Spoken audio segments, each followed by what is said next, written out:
सलाम, नमस्ते, सत श्री अकाल। मैं हूं रजा और आप देख रहे हैं रजाग्राफी। ये खबर बहुत ज़रूरी है। अगर आप इजराइल को जानते हैं और इजराइल के जुल्म सुन सुन के आपके कान पक चुके हैं।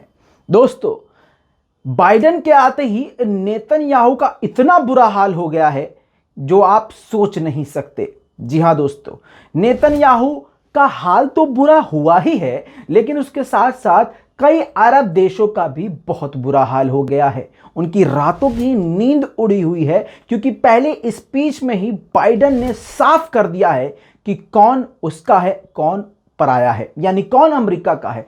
अब तक अमेरिका इजराइल इतना साथ और इतना करीब थे कि बिना इजराइल के अमेरिका का नाम और बिना अमेरिका के इजराइल का नाम कहीं भी अखबार में नहीं सुना जाता था। जी हां दोस्तों, लेकिन आज वही दो दोस्त इतने ज्यादा दूर हो चुके हैं और लग रहा है कि बाइडेन पूरी तरह से खिलाफ हैं नेतन्याहू के, और उन्होंने आते ही नेतन्याहू को सजा दे दी है। जी हां, मैं कोई भी अपने मन से जुमलों का इस्तेमाल नहीं कर रहा हूं। यह अंतरराष्ट्रीय रिपोर्ट है, जिसे मैं आसान जबान में बड़ी रिपोर्ट को निचोड़ के मेन बातें आपके सामने रख रहा हूं।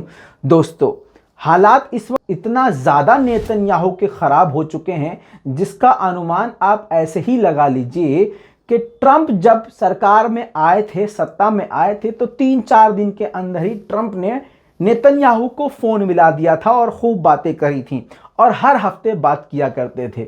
यह पहली बार हुआ है कि बाइडेन सरकार जब बनी है और बाइडेन सरकार यानी बाइडेन ने जब आके स्पीच दी है पहली, तो कुछ देशों को अपना बहुत करीबी मित्र बताया, जिसमें पहला नंबर इजराइल का होना चाहिए था, लेकिन इजराइल का लिस्ट में नाम ही नहीं। साथ में भारत का भी नाम होना चाहिए था, लेकिन भारत का जिक्र तक नहीं। सबसे बड़ा झटका ये इजराइल के लिए है, क्योंकि हर तरह से आप जानते हैं ट्रंप ने यानी अमेरिका ने किस तरह से अब तक इजराइल का साथ दिया। बाइडेन ने अपनी स्पीच में यमन में हो रहे युद्ध को पूरी तरह से बंद करने के लिए कहा और कहा कि सऊदी अरब और दूसरे जो अरब देश हैं यानी यूएई, जो यमन पर हमला कर रहे हैं और हमसे हथियार लेके उन हथियारों के इस्तेमाल यमन के खिलाफ करते हैं, इस वजह से जो हमने हथियारों की डील करी है उस पर पुनर्विचार यानी दोबारा से सोचा जाएगा और ये हथियारों की डील रोकी जाएगी। अब सऊदी अरब और दूसरे अरब देशों को यह समझ में आ गया कि ये ट्रंप नहीं है। जाहिर सी बात है, बुरा चाहे बाइडेन कितना भी हो, लेकिन खुलकर इनकी नीतियां ट्रंप की तरह घटिया नहीं है। इसी वजह से सहमे हुए हैं अरब देश, जिन्होंने अपने सुर में बदलाव किया है और नेतन्याहू से भी अब दूरी बना रहे हैं। जी हां, नेतन्याहू से दोबारा बता रहा हूं, यह बहुत बड़ी खबर है। आप बहुत आराम से सुन रहे हैं, लेकिन इस चीज को समझ लीजिए, यह बहुत बड़ी खबर है कि अरब देश अब नेतन्याहू से दूरी बढ़ा रहे हैं। 9 महीने से नेतन्याहू के खिलाफ ऑलरेडी पूरे इजराइल में उनके खिलाफ प्रदर्शन हो रहा है। हर बार मैं आपको यह अपडेट दे रहा हूं। दोस्तों, अब जब बाइडेन सरकार आ गई है यानी ट्रंप का पत्ता कट गया है, तो अब दिन में तारे अरब देशों को और साथ में नेतन्याहू को भी नजर आ रहे हैं।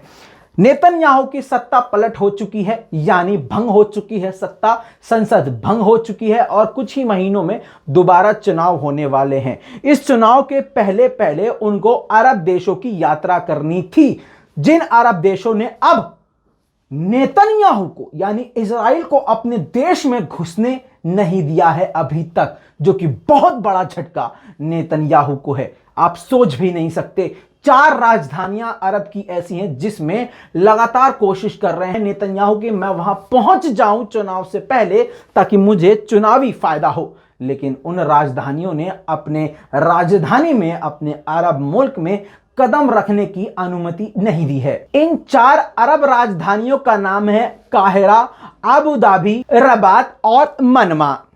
ये 4 ऐसी राजधानियां हैं जो कि नेतन्याहू के लिए बेहद इंपॉर्टेंट थी कि वहां पर पहुंचे चुनाव से पहले। लेकिन इन चारों राजधानियों ने अपने देश में, अपने मुल्क में, अपने इलाके में कदम रखने की अनुमति अभी तक नेतन्याहू को नहीं दी है, जो कि बहुत बड़ा झटका नेतन्याहू के लिए है। नेतन्याहू की एक और बड़ी मुसीबत यह भी है कि बाइडेन ने साफ कर दिया है कि वो ईरान के साथ परमाणु समझौतों में लौटना चाहता है, और नेतन्याहू को यह साफ पता है कि बाइडेन अगर किसी भी हाल में ईरान के सामने टेबल पर बैठ गए तो बहुत सारी चीजें क्लियर हो जाएंगी, और यह भी समझ में आ जाएगा कि ईरान के बारे में जो हमने इंफॉर्मेशन दी है वो भी गलत है, और ईरान की नीतियां क्या हैं वो भी इंसानों के लिए, मानव अधिकारों के लिए बुरी नहीं है।